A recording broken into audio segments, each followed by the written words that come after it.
Naglana ng mahigit ₱1 bilyon paunang pondo ang Department of Agriculture bilang tugon sa pinsalang iniwan ng bagyo at habagat sa agrikultura. Yan ang ulat ni Vel Custodio. Nakapagtala ng 323 million pesos agricultural damage ang Department of Agriculture sa 8 rehiyon sa bansa na lubhang apektado ng hanging habagat at ng nagdaang bagyong Krising. Kabilang dito ang Ilocos Region, Cagayan Valley Region, Central Luzon, Calabarzon, Mimaropa, Bicol Region, Western Visayas at Soc-Sargen. Pinakamalaking damage ang naitala sa Mimaropa at 121 million, especially itong probinsya ng Palawan at Occidental Mindoro. Ang Mindoro already registered 65 million na damage and then 56 million naman ang Palawan.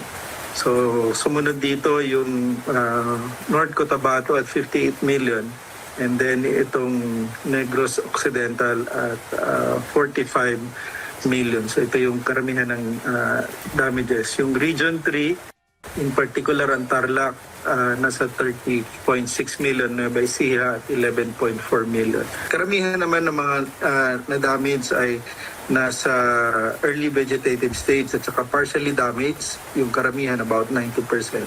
At this can be easily recovered pag nagtanim na sila ulit, especially for rice and corn.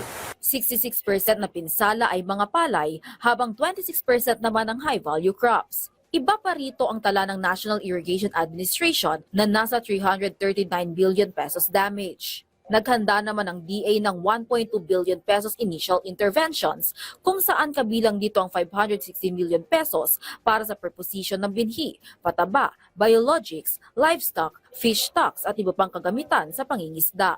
Ayon naman sa Samahang Industriya ng Agrikultura o SINAG, bagamat nadagdagan ang halaga ng pinsala sa sektor agrikultura, hindi dapat ito maging dahilan upang magtaas ang presyo sa merkado. Matagal nang naka-harvest ang farmers natin, so sobra-sobra in fact yung stock sa mga warehouse. Even ang NFA nagre-reklamo dahil punong-puno ang bodega nila ng bigas. So dapat talaga walang increase dahil nandiyan naman ang harvest. In fact, ang problem natin sa ating livestock, yung poultry and hog sector natin, bumaba ang farm gate. Ibig sabihin marami ang stocks ngayon dahil nababarat sila, bumagsak ng almost 30 pesos yung farm gate sa baboy and around 15 to 20 pesos naman yung pagbagsak ng farm gate sa manukan. So kung stocks and availability ng mga products are concerned, nandiyan na siya, nasa market na siya, nasa mga warehouse, nasa mga cold storage. So dapat talaga wala tayong asahang pagtaas ng mga produkto. Kasi even logistics, nakabiyahin naman yung mga products. Dagdag pa niya, huwag sanang samantalahin ang panahon upang itaas ang presyo sa merkado.